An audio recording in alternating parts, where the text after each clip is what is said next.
Before we get to a break, the Treasurer will hand down the mid-year budget update this week, and a backlog of veterans claims are set to add an extra $1.8 billion to the expenses side of the balance sheet. I don't really begrudge them that. But economists are predicting that the deficit could balloon out to as much as $42 billion in 2026, which would be one of the biggest deficits on record. But here was the Treasurer talking up Labor's economic record this morning.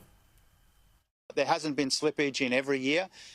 We've been able to do a little bit better in the near term, but there's been some slippage for reasons that we've been upfront about, whether it's veterans, natural disasters, early childhood, Medicare. There are substantial pressures on the budget, but the overall story since we came to office, two surpluses, a huge turnaround in the budget situation that we inherited, much less debt, much less interest on the debt, will show that we've made really very, very substantial progress since we came to office. I hadn't heard of that one before, Holly. Slippage. I thought that's what happened on like a sticky dance floor in a nightclub when you've had one too many. Now it's the budget. Oh, $42 billion of slippage is what it is.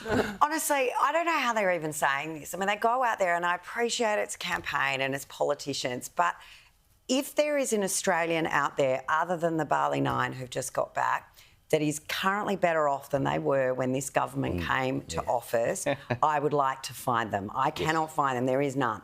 There are no Australians doing it better. Yet to listen to Chalmers, to listen to any of them in the Labor Party in the way that they talk about, oh, but we've delivered cheaper childcare, cheaper medicines. Well, actually, childcare's not cheaper. It's actually gone up. No. Medicines, yeah, not so much. We're not listing over, they've limited the numbers that can be listed on the PBS. So, no, it's all a myth. But they say this stuff. They put more into childcare.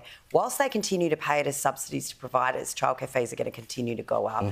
Australians are doing it tough. Australians know they're doing it tough. And it is insulting for this government to consistently come out and say, we are doing such a great job economically, look how good things are going, and if you're whinging about it, shut up, you're just a whinger, you don't understand how good we are. And that's what Chalmers saying. That is what they are saying. 7 straight quarters of household going backwards. We're in a recession. We're in a recession. We're in a real recession.